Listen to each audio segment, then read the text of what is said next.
আজকের অনুষ্ঠানে উপস্থিত প্রধান শিক্ষক, উপস্থিত সরকারি শিক্ষক শিক্ষিকা বৃন্দ, ছোট ভাই বোনেরা,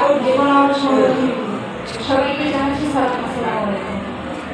15ই আগস্ট 1975 সালে এই দিনে ভোরের আলো ফোটার আগে বাঙালি জাতিকে মুক্তির আলো দেখানো জাতির পিতা বঙ্গবন্ধু শেখ মুজিবুর রহমানকে সপরিবারে হত্যা করেছিল চক্রান্তকারী কিছু বিপদগামী সেনা সদস্য।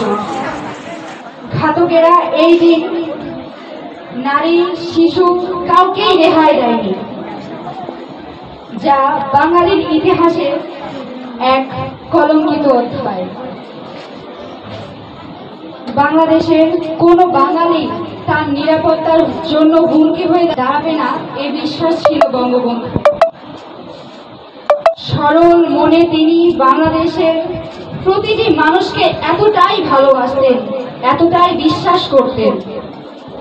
সরকারি বাসভবন, সরকারি নিরাপত্তার পরিত্যাগ করে তিনি থাকতেন তার ধানমন্ডির 32 নম্বর বাসভবনে।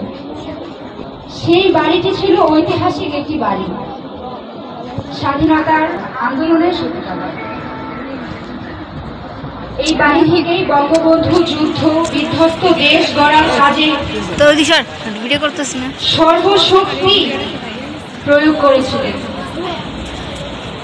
সেদিন ঘাতকের মেশিন গানের মুখেও বঙ্গবন্ধু ছিলেন অকুতভয়।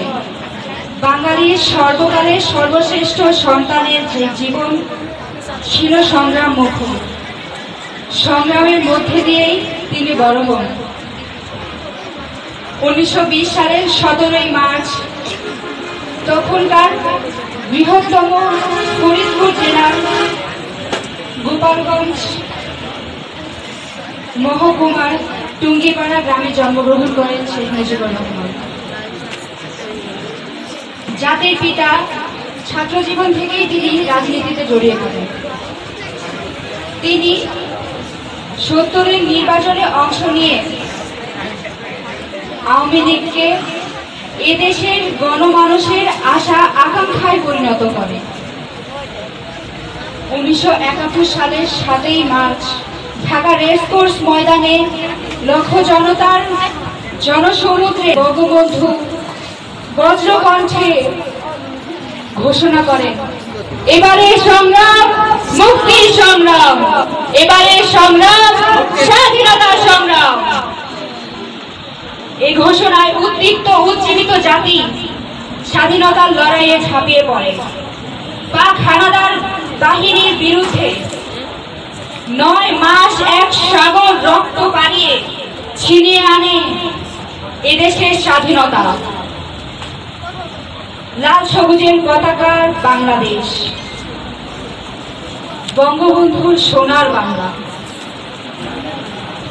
আসুন আমরা জাতির পিতার হারানো শক্তিকে রূপান্তর করি।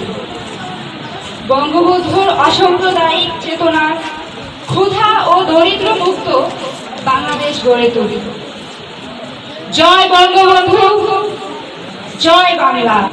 সবাই একই সুরে বলি, জয় বাংলা,